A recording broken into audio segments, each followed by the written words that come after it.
Labą rytą visiems, turbūt daug kas matėt, kaip vakar Liepos 18 dieną išėjo straipsnis, kaip apie Liepos 12 įvykusį įvykį, kai motociklininką buvo susistabdę ant mašinų, ten tronkiai stėklą, spjaudės, keikės, vidurio autostrados sustabdė eismą.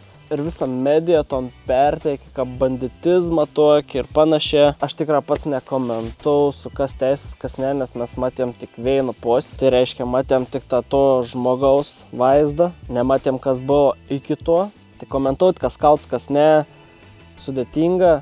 Aišku, sustabdyti eismą autostradoje yra big bold moves, tikrai. Bet aš norėjau padaryti tokį video, kad suprastų žmonės apie končią eina kalbą. Nes po kiekvienų straipsnių buvo žiauriai daug komentarų, kaip čia taip gali, čia kažkokie gyvuliai, čia įsivaizduom dievas esant ir panašiai. Nors aš pats nepateisinu tokio elgesio sustabdyti eismą autostrado, bet aš įsivaizduoju, kad tikrai turėjo būti dėl ko tai žmonės taip nusprendė padaryti. Tai aš taip biškį parinkau informacijas, kad supažindinti visuomenę su ta kultūra. Tai iš karto atsiprašau, jeigu bus netikslumų, nes visa informacija yra tiesiog iš interneto. Aš pats nepriklausau jokiam klubui ir greičiausiai niekada nepriklausys. Tai tam video matos, kad tai motociklininkai priklauso klubam. Matos keli skirtingi klubą, bet vienas labai aiškiai matos, tai yra Hells Angels. Tai Hells Angels klubs anot interneto buvo įkurtas po antrą pasaulinį karą, 8 man atrodo metas. Ranon įkūrė veteraną, grįžę iš po karą, kad tiesiog norėjo hebros turėti sakau važinėtis, bet tas vesanų reikalas labai išauga iki nusikalstamų veiklų. Pats pavadinimas Hells Angels irgi anot interneto yra kėlis būtent iš tų veteranų buvusių lėktuvų būriaus, katras irgi vadinos Hells Angels. Tai turbūt logiška, nes skraidė. Tai Hells Angels klubo logotips yra kaukolių su šalmuku tokį. Įdedu parodyti, kaip atrodo. Ir kaip kiekvienas klubs anitor savo vidinės taisyklės, vidinė struktūra, hierarchija ir panašiai. Ir atkreipti dėmesį, kad ant liemenės eina 3 skirtingi pečą vadinami. Tai viršutinė daly yra klubo pavadinims. Tada eina simbolika, kad Motorcycle Club MC. Ir dar būna skyriaus, ką pasakyti, nežinau tiksliai, ką padinas, bet to kaip skyrius, branchų savo, pažiūrėjau Lietuva, Lietuvos, Lenkija turbūt yra Lenkijas, Kalifornija ir panašiai. Tai jien 3 dalis ant liemenės nugaros. Ir kiekvienas, aš kaip suprantu, tas pečas vadinams nori būti užsitarnauts. Šiaip nemažą dokumentiką žiūrėjau iš būtent 90-ųjų, 80-ųjų Amerikas, kur būtent dėl tų pečų ten net žmogžudystės buvo vykdomas įvairias, nes kovoja Motorcycle Club prieš Motorcycle Club, tai ten tarpusavy ten kapojas ir yra ne vienas skerdynės, sakykime, įvykusis. Tai būtent tam video netgi matos, kad pravažiavom ir full patch narių ir pravažiavom tik tas apatinė, reiškia tik pretendent klubo pilnus narius ir būtent tas žmogus ir trenkė į ton longą. Tai čia netgi gali būti, kad tam reikės kažką parodyti ar kažkas tokį, nes ten yra vidinės taisyklės, vidinės panetės yra laikos kaip krikščionis Biblijos.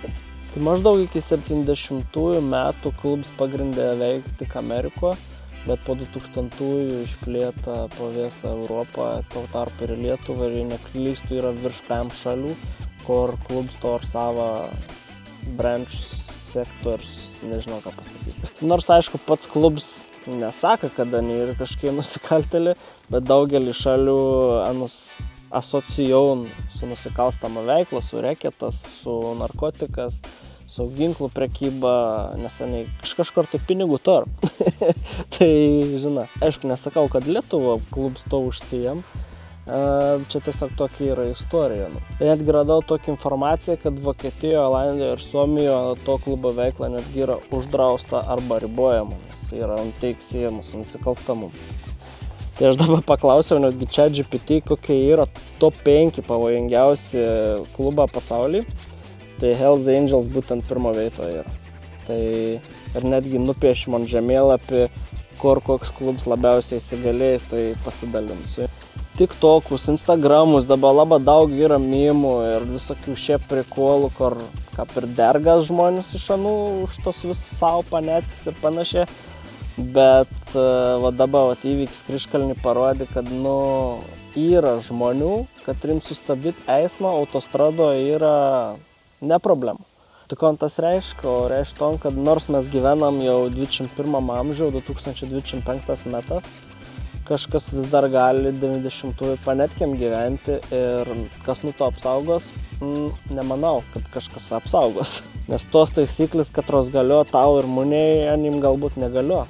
Ir pakirtus kelią ar kažką įžeidus, gali būti kažkokių tai netgi fizinių pasiekmių. Ir aš jau žinau, nes kad bus komentarų, nes buvau po kiekvieną straipsnį komentarą, kaip taip gali, ir panašiai. Negali, bet yra. Tai esmė tokia, kad tu gali nukentėti, bet kažkokios teisėsaugos pagalbos tu gali net ir nesulaukti. Tai aš pats tam patyriau savo kailiu, kai man motociklą pavogė ir ir bejėgis. Mes pažiūrėsim, mes išsiųsim kamerų prašymą. Viskas. Ir baigas tavo teisėsaugos pagalba. O jeigu bus prasileidęs gerai nuosi, tai gerai dar pasibaigs, jeigu tik nuosi. Ir net ir šiuo atveju jau straipsnius rašo, kad gresia tokia bauda, ten chuliganius vairavimams, teisų atėmėms. Bachūra važinėjęs su Harley Davidsonas, kad reikia kainuom virš 30 000 eurų. Anim susimokėti 500–600 eurų baudą yra tiesiog kaip Lidle atsiskaityti už kiaušinius maniai. Jeigu atims teisės, visų pirma, jeigu toks yra, tai jeigu anim ne problema susistabdyti eismą autostrado, jūs galvojat, be teisų nevažinės? Come on.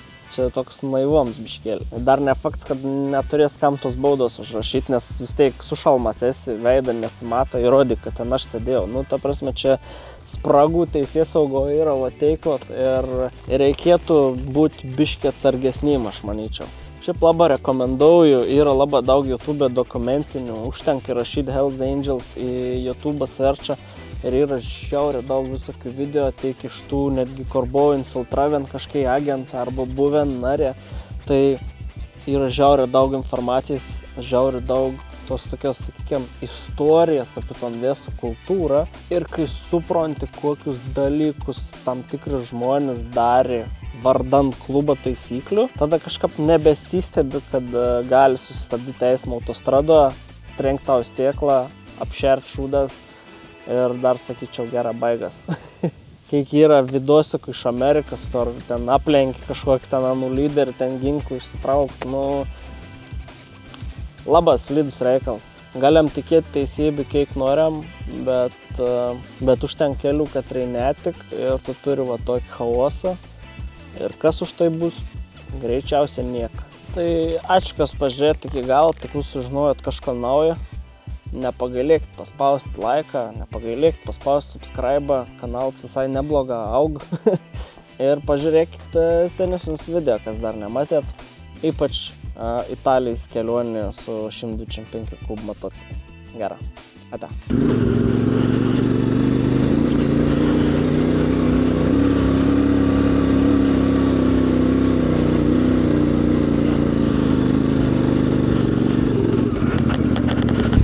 Apsidžiaugiau užkėlis, sako, nusileist bus sunkiau.